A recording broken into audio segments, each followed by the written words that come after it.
Incoming transmission standby. Welcome to the Nod News Network.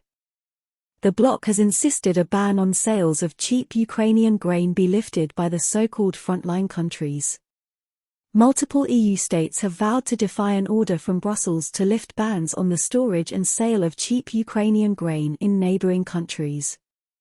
Polish Prime Minister Mateusz Morawiecki announced on Friday that Warsaw will unilaterally block the import of agricultural produce from Ukraine starting at midnight, after learning that the EU has decided to lift the ban imposed in May to protect farmers in several member states. Hungary, Romania, and Slovakia will also reinstate their own bans and brace for a serious fight in Brussels, Hungarian PM Viktor Orbán said in a radio appearance on Friday.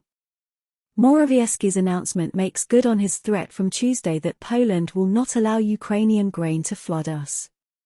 The Polish general election is next month and the ruling party has tried to paint the opposition as lackeys of the EU. Speaking at a campaign event in Elk, Morawiecki said, "What we will do now, we will extend this ban, despite the disagreement of the European Commission." He accused the opposition's civic platform of going to Brussels on its knees, with paws like a dog to beg for some kind of consent and still gets punched in the face. The EU had imposed a temporary moratorium on import of Ukrainian wheat, corn, rapeseed, and sunflower seeds to Poland, Bulgaria, Hungary, Romania and Slovakia in early May, overriding the bans already put in place by those countries.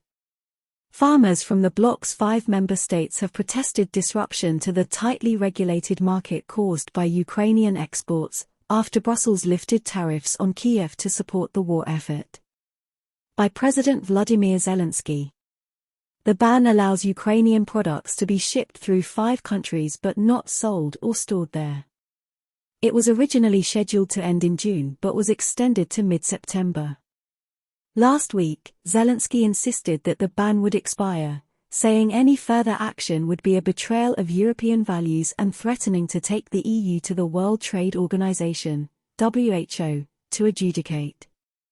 Orbán explained that the EU initially justified the grain corridor by claiming that Ukrainian products would feed hungry people in Africa, but eventually imports were taken over by European speculators. Europe buys at cheap prices. Poor African children have never seen a loaf of bread made from this grain, Orbán said, calling it all scam. Ukrainian grain can still go through Hungary, he added, but can't stay here, can't stay in Europe. This has been the Nod News Network, transmission complete.